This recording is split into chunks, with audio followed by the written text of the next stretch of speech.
A juventude é uma coisa maravilhosa. É uma pena desperdiçá-la com jovens. Os jovens de hoje são absolutamente monstruosos. Não têm o menor respeito pelos nossos cabelos tingidos. Os jovens sempre tiveram um problema: como se rebelar e se enquadrar ao mesmo tempo. Agora parece que o resolveram, desafiando os pais e copiando-se uns aos outros. Jovens de todo mundo, envelheçam. Essas são algumas seleções de frases selecionadas pelo Rui Castro, que é um autor que eu adoro, aqui nesse livrinho chamado Mau Humor, Frases Venenosas e tudo mais. Resolvi introduzir esse vídeo com estas frases, afinal de contas, crise geracional é a chave para compreender o livro do qual nós vamos falar hoje, um dos livros mais importantes e mais influentes da literatura russa, um livro que até hoje é muito apreciado, mesmo mais de 150 anos depois da publicação, mesmo sem entender direito todos os problemas e as características da sociedade russa daquela época. Eu tô falando de Pais e Filhos, de Ivan Turgenev, publicado originalmente em 1862. Você que acompanha esse canal sempre sabe que a gente está fazendo a leitura coletiva dessa obra, mas no vídeo de hoje, que eu vou publicar agora nesta sexta-feira, enquanto no domingo a gente tem uma live de discussão final da nossa leitura coletiva, no vídeo de hoje eu vou fazer uma pequena apresentação dessa obra, sem dar spoilers, até para esse vídeo ficar para a posteridade e continuar convidando as pessoas a lerem Pais e Filhos. Então, pode assistir sem medo, não vai ter spoiler nenhum, mas na live desse domingo a gente vai se encontrar às 20 horas aqui no YouTube e vamos conversar sobre tudo, sobre os destinos dos personagens, sobre as dúvidas, né, que a gente vai acumulando, né, ao longo da narrativa. Então eu aguardo a você que está participando da leitura coletiva, eu aguardo a sua participação. Mas vamos lá, do que fala essa história? Pais e Filhos é a história de um rapaz chamado Arkady Nikolaevich. Eu vou até pegar aqui o meu guia, né, com os nomes, porque muitas vezes quando eu tô lendo livros russos, eu tenho o hábito de ir escrevendo os nomes completos dos personagens.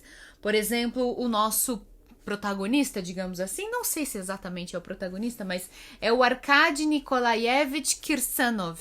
E eu gosto de colocar também aqui, entre parênteses, não sei se vocês estão enxergando, Arkasha, que é o apelido dele. Por quê? Porque livros russos têm essa característica.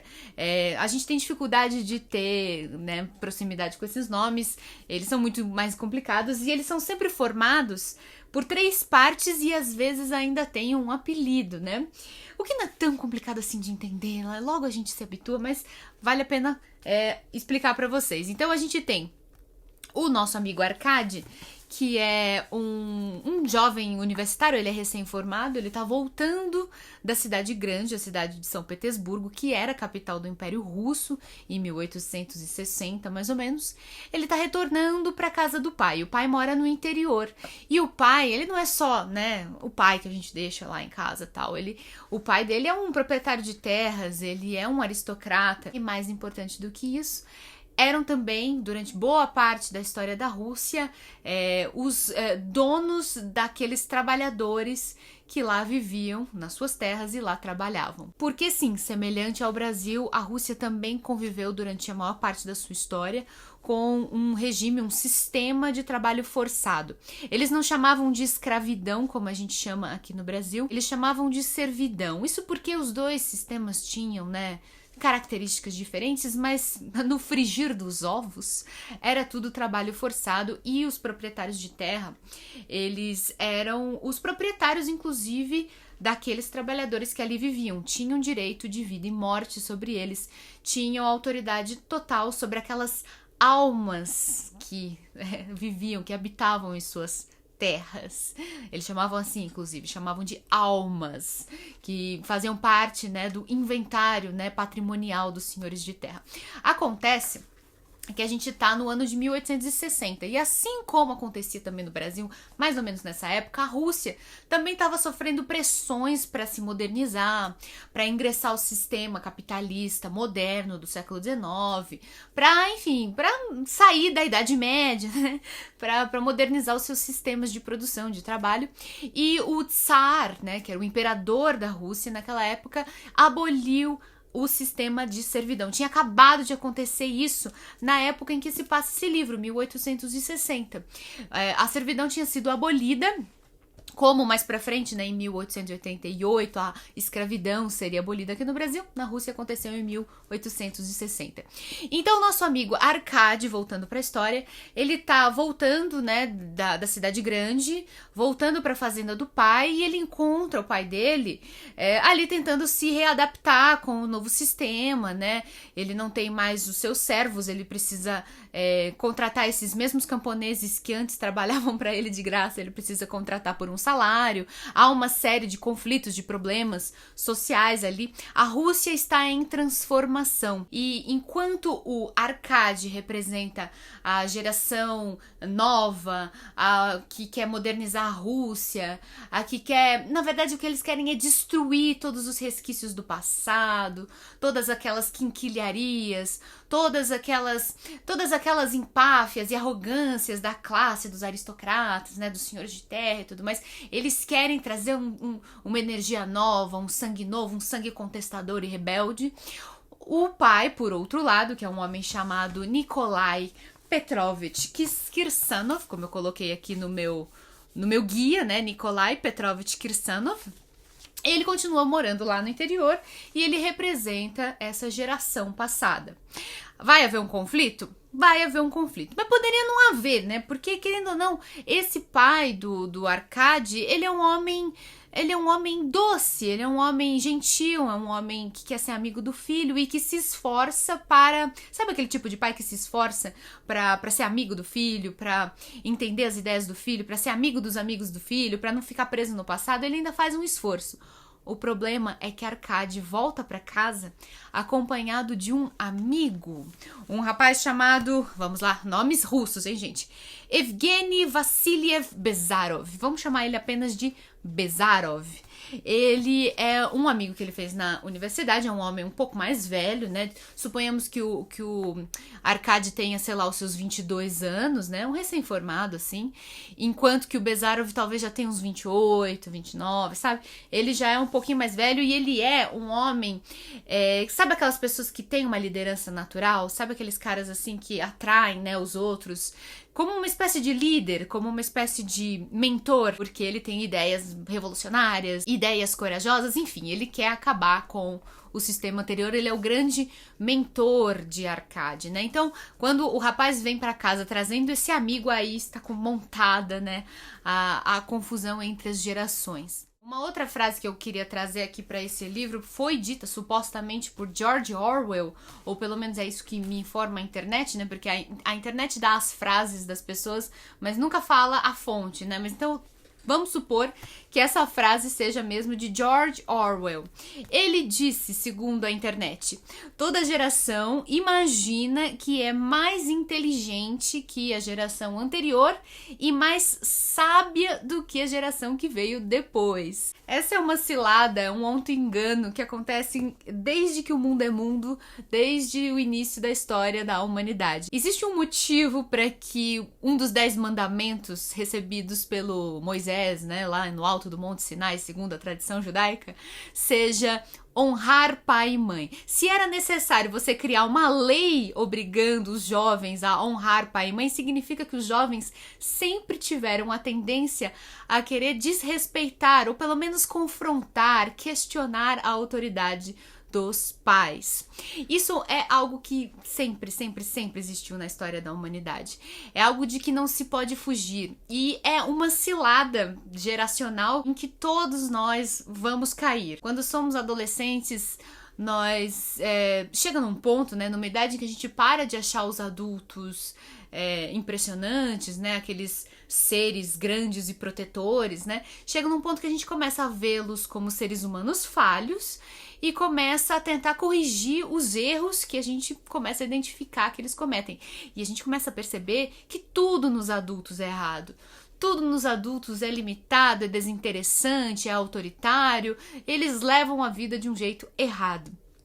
E quando a gente vai crescendo, a gente começa lentamente a nos tornar aqueles mesmos adultos que quando éramos jovens criticávamos na figura dos nossos pais. Tudo isso acontece quase sem que a gente perceba. E aí chega a nossa vez de olhar a geração mais jovem e por mais que a gente tenha boa vontade, por mais que a gente queira entender e se manter atualizado, sempre vai parecer que eles vieram de outro planeta. Porque eles ouvem músicas diferentes do que nós, porque eles se divertem de um jeito diferente do que nós, porque eles usam gírias que a gente não entende, que a gente nem sabe que existe, e a gente sempre pensa que essa geração que tá vindo aí tá vindo com problema, eles estão muito desorientados, o mundo de hoje para eles é muito mais complicado e estragado do que era na época das nossas infâncias.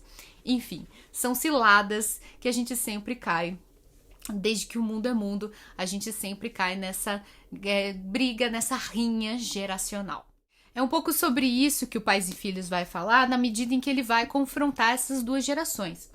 Veja bem que nós estamos na Rússia na década de 1860, então existem particularidades históricas envolvendo o século XIX, envolvendo influência de pensadores que vêm da França, que vêm da Alemanha, que vêm da Inglaterra. Tudo isso vai ser mencionado no livro. Talvez a gente não compreenda exatamente tudo que está sendo discutido, mas é muito fácil entender que duas gerações aqui estão em grande conflito. Aquela que representa um regime anterior, um regime mais aristocrático, um regime que apreciava poesia romântica, que gostava, lá na Rússia eles gostavam desse cara aqui, o Alexander Pushkin, o grande poeta romântico lá da Rússia, enquanto que os mais jovens, para questionar a geração anterior, passam a desprezar o romantismo, querem partir para uma abordagem mais prática, mais utilitarista da vida. São questões filosóficas e sociológicas que, mesmo que nós não sejamos especialistas, a gente consegue entender, porque o livro é escrito de maneira muito simples e muito clara. Uma das reações mais comuns que eu tô tendo agora com o pessoal da leitura coletiva é a de surpresa positiva, porque muitos achavam que ia ser um livro muito difícil e ficaram felizes em perceber que é um livro de leitura rápida e com personagens muito cativantes. Rapidamente a gente percebe a personalidade de cada um deles. A gente tem esse pai que é um pouco mais antiquado, mas ele se esforça para entender os jovens. A gente tem a figura de um tio que é muito mais teimoso, muito mais cabeça dura, muito mais nariz em pé na sua postura de aristocrata. A gente tem esses dois rapazes que logo vão conhecer outras pessoas, que vão fazer amigos, que vão ter interesses amorosos, vão se apaixonar, vão encontrar namoradas e vão ver as suas visões de mundo sendo questionadas, né, pela realidade. É uma leitura extremamente agradável e que provocou grande impacto na sociedade lá na Rússia naquela época. Não é exatamente fundamental a gente saber disso para aproveitar o livro, mas no texto de apresentação aqui do Rubens Figueiredo, tem uma pequena contextualização histórica mostrando que o livro gerou tanto furor lá na Rússia que alguns atentados aconteceram, brigas no meio da rua, novas formações de grupos políticos, e isso foi muito atribuído inclusive a este livro. Ele passou a ser uma referência lá naquele momento político lá da Rússia.